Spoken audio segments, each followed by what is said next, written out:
we also do a lot of shows with Alice in Chains. Jerry Cantrell and Billy are really good mates, and they've gone that way now too. And I was talking to them about it. They do the same thing. So when you stand side of stage and watch them, there's no amps on stage. You really just hear drums and vocals. Weird. Because the guitars are back behind the monitor guy. Weird. Off the side of the stage in a case with a mic. Doesn't have to be and too loud. They're just feeding all, it's an in-ear. Yeah, so it's a mix. So there's none of that, that low-end rumble that comes out of those Marshall cabs. Yeah. And, it's like you're playing guitar, but there's this, and then a bass cab. Yeah. And then you got tom drums, and it messes with you. Yeah. So but it is weird. A lot of guys are doing that now. They just isolate the cab, mic it, and it's all in ear. But we do it we do it old school. Cool. I wear hearing protection, like filters. Oh yeah. It's a mold with a 15 dB sound decrease filter in it, and that's changed my life. But Ian and our drummer use in-ears. Yeah. Billy's old school. He's got we have all the amps on stage. Yeah. It's and it's loud. It's a gold coast. In the worlds before Monkey, primal chaos reigned.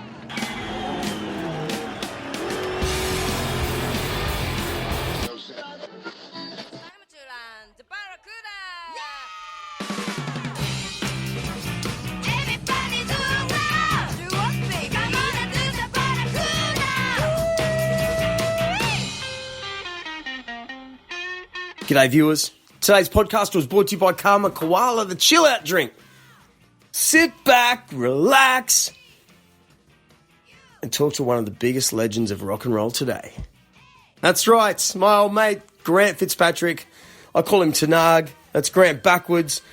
I'm going to get straight into this interview because I don't want to douche it up with a long, crappy intro. I'm walking around in my shed at the moment. I'm pretty excited about this one, so thanks, guys, for listening. Please subscribe to my show. It's number one in Southeast Queensland. Well, it's not really. But subscribe to it anyway. It's almost is. And I'm trying to get it to the top, getting even bigger and better people on the show every week. So dig back. This is episode 142, I think. I've interviewed about 142 people now, and I'll never stop. And it's a real honour to have one of my best mates of all time float back into my life this week because he's on a tour to Auckland, New Zealand and Australia in the massive band The Cult, which helped shape my life and his too. So if you're a fan of this show and you've heard it before, finally, we're interviewing my mate, Grant Fitzpatrick. So here it is, guys. Thanks for tuning in. Thank you, Karma Koala. Are you there, Tia Nuggets? Ow! Fitzpatrick.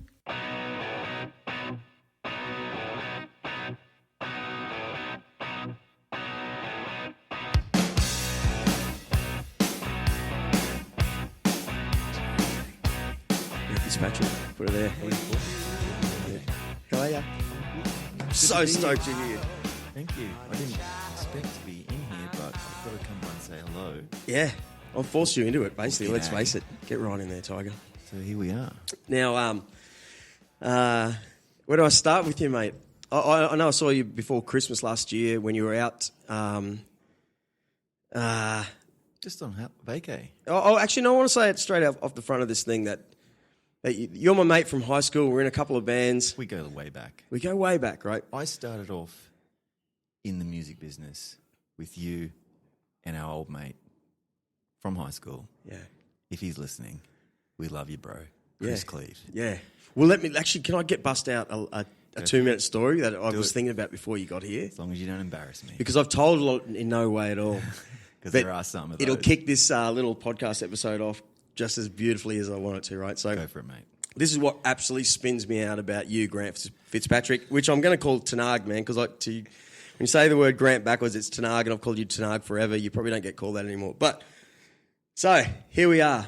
We're 13 years old. Rochedale High School in Brisbane. South side of Brisbane, right? I noticed this kid that's in the next class who's got. I was in this crap class full of nerds, and also what happened? Sorry, I thought the things were spinning out in your ears.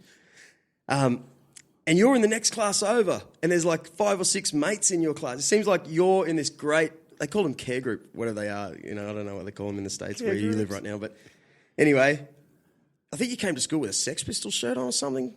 Something happened. Like, for some reason, this one day, I saw you because we were loosely hanging out together, but I didn't know you. This story's going to go somewhere, so hang in there, right? I swear, I noticed you had a Sex Pistols T-shirt on or something, right? Anyway, I'd been given a guitar a few years before, and I was bumbling for you, and I just met this guy that you were just talking about, Chris Cleve, is a year above me. He's teaching me how to do Chuck Berry stuff because that's what my dad had on CD. Yeah. Anyway, so we knew that we had this love for music. My nearest mate had a love for music, was in the year above, so it wasn't as close as the dude that shared the classroom next door, and that's you, Grant Fitzpatrick. All right, we start hanging out. Now, this is the way I remember things, right? Is that you and I start bumbling around about our love of punk. You turned me onto it. I don't know about that. You had a Union Jack on your backpack? Yeah. And I heard you talking about playing guitar, and you lent me a Sex Pistols cassette, Flogging a Dead Horse, that you owned, and I went home and listened to it, and it's never been the same since. Excellent. Excellent. Well, okay. That's what I remember. Here's the cool part of the story, in my opinion, right? So, yeah, we bonded over this punk rock. At the time, you remember it was like Kylie Minogue and shit? I do. Like that time, and we were so different. We were like these kids that wanted to play guitars and this, like an alternative sort of, without being wanky with that term, like we knew what we wanted, and next minute we're hanging around an older kid from the year above, Chris Cleve, at his house, and his dad wasn't around and his mum was often out, and we had the house to ourselves, and this kid, Chris Cleve, was right into AC/DC, and he was teaching us ACs and Creedence Clearwater. He had a blues. His mum had this great... And he could play like a 30-year-old guy. He had the skills of someone much old, and the presence and the confidence, and it just blew my mind. I think it blew yours too. And we were just... He taught us timing and... Taught me everything. I'm saying it like he's dead. He's in Melbourne, right? I hope he's listening. But he really... It was a nutcase, and he taught us the ways of things. He had a mind beyond being 14 years old, right? Anyway, so fast forward a little bit further. Then we meet this kid, Damien Bradshaw, who came from Melbourne, who, in our opinion, was a little more worldly. Like, we're just these kids from the Bogan, Logan, Brisbane suburb. Yeah. We knew AC/DC and the Sex Pistols, and we were getting into anything else we could. Then came this kid who had a cult record. That's right. Okay? And just let me get this fucking great bit out. I tell everyone I know, mate, ever since you've been playing bass in the Cult for a year, right, that these 4 dudes who like to play guitars, bonded over that record. Big time. And it was produced by fucking Rick Rubin, man. Big time. Right? And it was this dry recording that Which just wasn't bonded happening. us. It was like a punk record. It was like an AC/DC record. It was like... And Damien was into like an American sort of thing. He even looked like Billy Duffy, the guitarist from at the time. That's right. He had this cool look, and all of a sudden we were this little gang that was right. different to everyone else, and we partied and banged our head to Wildflower and for the rest of the next 10 years. Yes. And you never stopped. Isn't that fucking great? Damo, love you, mate. Oh, I get goosebumps, mate. I do. love you too, Damo. We get don't goosebumps. speak at the moment, but I don't give a shit. Just get old, get grumpy. But, hey, man, over to you. It's good to be back. It's good to be back where it all started. It's good to be back. It's a long time ago. Feels like now. Good memories, though. Does it feel not so long ago now that you're back in the same air, Oh, by the way, you're touring, right? So We are about to start touring. The tour starts next week in Dunedin. The show is going to go ahead, even with the earthquake. Dunedin, Auckland, and then over to Brisbane, Sydney, Melbourne, Adelaide. Was there an earthquake in Dunedin, or was it No, Christchurch? it's on the South Island, but they're not too far away, the city. So, Wow. But we thought it might get cancelled, but it's going to be fine. I just found Yeah, out. well, it could be one of those things where it actually brings people together, and it could be one of those great gigs where people need that release, and it's a big... The show there would already sold well anyway, so we were expecting a good night that night. So it's been a good turnout. So we're really excited to be down here. Ian's wife is Australian. Is she really? Everyone in the band loves coming down here. All the guys have friends and have been down here before in other projects or with the Cult. Yeah. So we're really excited to be here. Can I ask what part of Australia is Ian's lady from then? New South Wales. Okay. She has a band called the Black Rider, an Aussie band Yeah. based out of LA. Very good. Wow. Hi, Amy.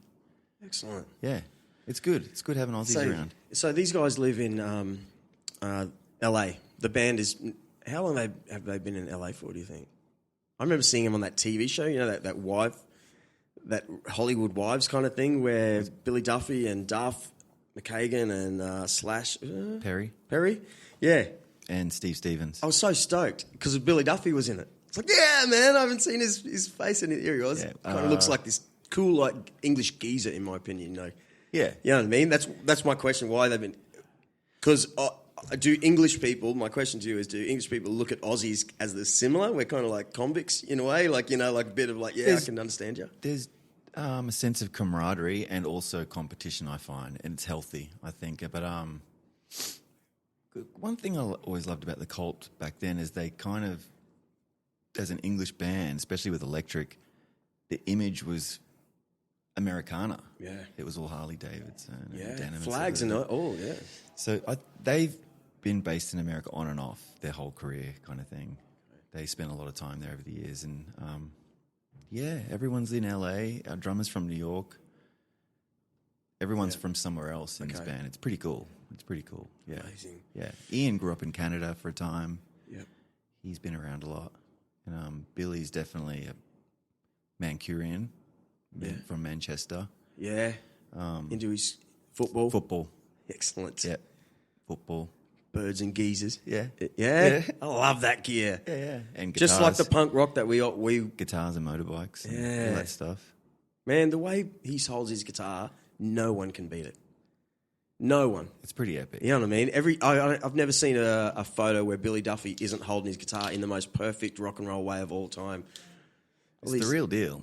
Yeah. You'll see it. Yeah. Wednesday night. Shut up! I can't believe this. Have man. you seen them play ever? Never. Never, mate. And never even almost. I know I remember, but I clearly remember my sister's 5 years older, that they played at, before we could even go to venues. I remember. Yeah, and they played at what was it called? Mansfield Tavern? Yeah, no, but there was another one where Billy got his white... you and I told this story to anyone we knew for so long. He got his guitar stolen. Like, his White Falcon was stolen. My sister told me this. Right. It was returned. Right. In Brisbane? This was before social media and all that sort of horse shit, by the way. It was just like, someone's got the Colt's guitar, you know, get him. And it was actually returned. I think he had a couple of guitars stolen. I've read it since. Yeah, right. And so I've never forgotten that story, and that my sister and maybe my cousin even downstairs went to that show. And really? Did you go? Yeah. They were smashing equipment on that tour a lot. I remember reading that in school, like the next week in the music press, and I was just like, smashing equipment. Wow. I gotta go. I gotta see that. You know, it was just like I was just that little bit too young to go. Yeah. I saw them years later at the big day out in the Gold Coast. Who do you think their bass player was then? When I saw them? No, at that time when they... There's a guy called Kid Chaos. Oh, cool as. He was in the... Zodiac Mind Warp was his band, I think, that he came from. Wasn't he in one of those film clips, like the Wildflower clip, I think? Definitely. Yeah. Very cool looking guy. Dude, I haven't heard that name for so long. Yeah. Kid Chaos. I'm stumped on his real name right now. Yeah, okay, who cares? Kid Chaos is so much better. So cool, right? Have you got another name? Does anyone give you an... What's up, kid? Yeah? I'm the young guy in the band. Aussie? Oh, yeah, of course. No nicknames, just kid. I always laughed at, back in the day, I I still do. Faith No More, forever. Yeah. And there was a cool story that Mike Patton, he'd been in the band for like 10 years, but he was still the new guy. You know how bands go? Totally, of course. Like the new guy, you can be here for 80 years. That's me. You do not have more say. You know, you have that. You'll always just the way